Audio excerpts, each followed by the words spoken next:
사도행전 18장 12절로 23절입니다.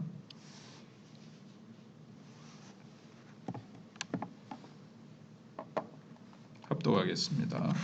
갈리오가 아가야 총독되었을 때에 유대인이 일제히 일어나 바울을 대적하여 법정으로 데리고 가서 말하되 이 사람이 율법을 어기면서 하나님을 경외하라고 사람들을 권한다 하거늘 바울이 입을 열고자 할 때에 갈리오가 유대인들에게 이르되 너희 유대인들아 만일 이것이 무슨 부정한 일이나 불량한 행동이었으면 내가 너희 말을 들어주는 것이 옳거니와 만일 문제가 언어와 명칭과 너희 법에 관한 것이면 너희가 스스로 처리하라. 나는 이러한 일에 재판장 되기를 원하지 아니하노라 하고 그들을 법정에서 쫓아내니 모든 사람이 회당장 소스데네를 잡아 법정 앞에서 때리되 갈리오가 이 일을 상관하지 아니하니라. 바울은 더 여러 날 머물다가 형제들과 작별하고 배 타고 수리아로 떠나갈새 브리스길라와 아굴라도 함께 하더라.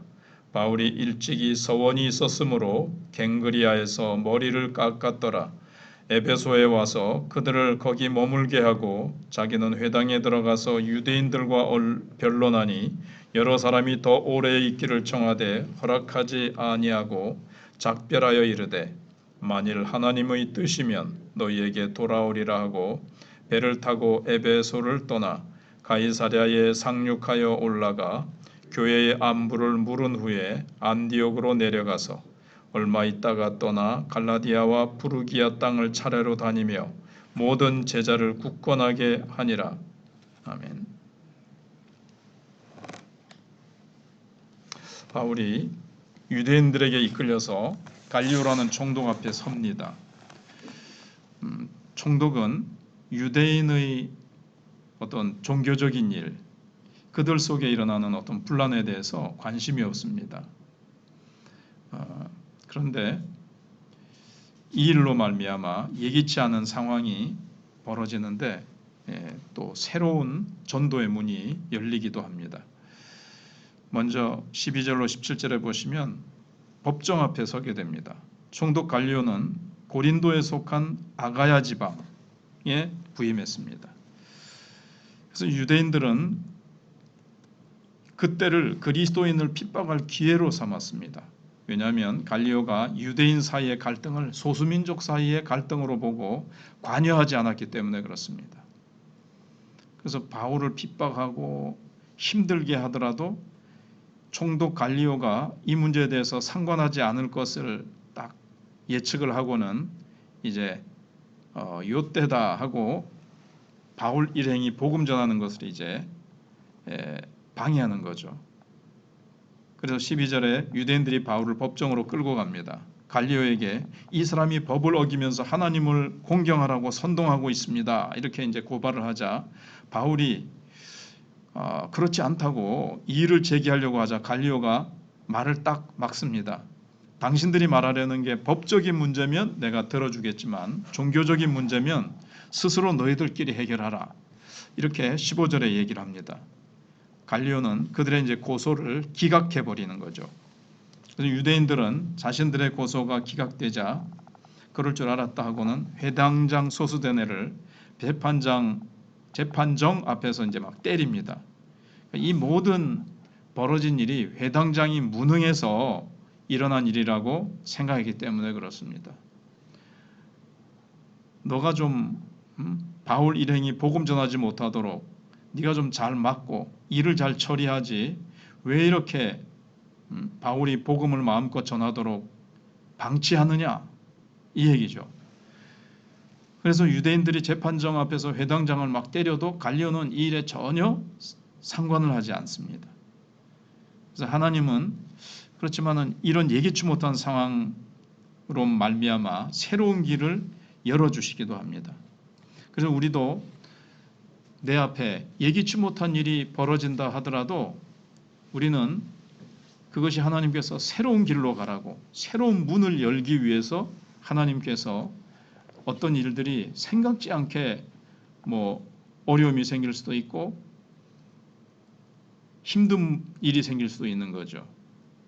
바울이 우리가 금요일날 생각해 본 대로 고린도 지역에서 열심히 복음을 전했습니다. 하나님이 곁에 서서 이 고린도 성에 내 백성이 많으니 아무도 너를 해할 자가 없으니까 마음껏 복음 전해라. 그래서 복음을 마음껏 이제 전하는데 이 일이 생겼다는 것은 뭔가 하나님께서 바울을 다른 지역으로 옮기시고자 하는 어떤 그런 계획이 있다는 거죠.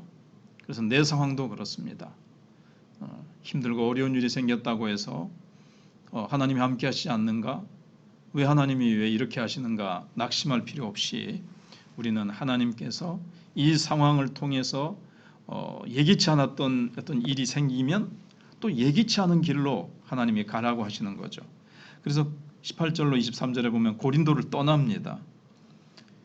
하나님께서 이제 고린도에서 할 일을 다 이제 바울을 통해서 그 시점에선 다 했기 때문에 또 다른 지역에 복음이 필요한 곳에 가게 하시는 겁니다. 그래서 바울이 고린도를 이제 유대인들과 충돌이 있은 후에 떠납니다. 그는 바다 건너 소아시아 최대 도시인 에베소로 갔습니다. 이제 3차 전도 대항 때 이제 에베소로 돌아오겠지만 일단은 에베소로 갔는데 바울이 원래는 처음부터 에베소로 가기를 그렇게 원했던 곳입니다.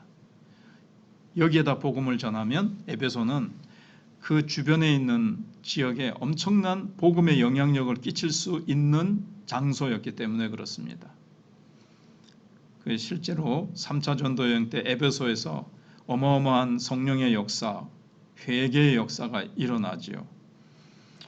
그리고는 에베소에 일단은 가서 브리스길라와 아굴라가 이제 데리고 가죠. 그래서 바울이 에베소로 가는 길에 갱그리아에서 머리를 깎습니다. 그가 머리를 깎는 이유는 뭔가 예전에 서원한 것을 자기가 이제 지키기 위해서 그렇습니다. 서원의 내용은 여기 밝히고 있지 않기 때문에 모르지만 아마 통상 나실인의 서원으로 추측을 합니다. 그래서 일정 기간 동안 그동안도 하나님을 섬겨왔지만 더 뭔가 하나님 앞에 전에부터 참 하나님 앞에 지키기 원하는 뭔가 서원이 있는 것 같아요. 그래서 하나님이 이 서원을 제가 언제부터 언제까지 꼭 지키겠습니다 하면서 머리를 깎은 겁니다. 하나님 앞에서 성결서약을 한 거죠. 이 기간 동안에 제가 어떤 뭐 예를 들어서 음식을 좀 입에 대지 않는다든가 또는 내가 어떤 나를 이렇게 절제하면서 내가 하나님 앞에 일찍이 서원한 것을 내가 꼭 지키도록 하겠습니다. 이런 것들이 있다고 이제 보면 됩니다. 근데 이제 바울이 에베소를 떠나면서 이제 왜 이런 서원을 했는지 알 수는 없어요. 근데 아무튼 바울은 아굴라 부부를 에베소에 남겨두고 안디옥으로 돌아가면서 2차 전도 여행을 이제 마칩니다.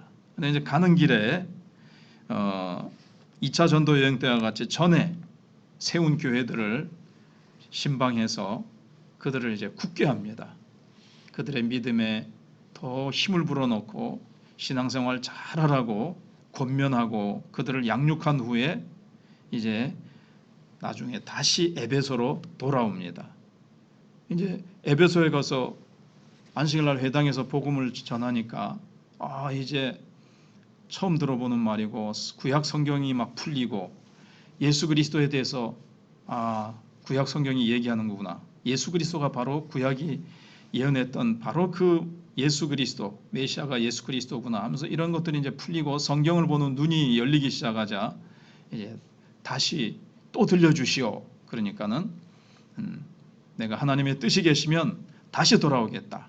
그래서 일단은 2차 전도 여행을 조금 전에 말씀드린 대로 자기를 파송했던 안디옥, 선교 본부라고 할 수 있는 안디옥으로 이제 돌아가는 거죠. 거기 가서 그동안의 사역의 결과도 이제 보고를 하고 뭔가 거기서 재정비를 하고 다시 에베소로 이제 돌아올 생각을 하고 가는 겁니다.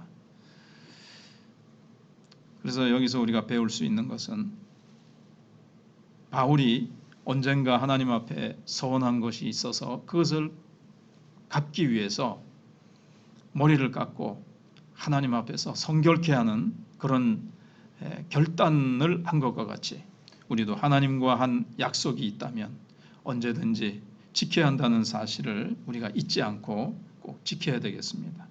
그리고 바울처럼 늘 현실에 충실한 그러한 하나님의 충성스러운 우리는 자녀, 백성이 되어야 될 것입니다.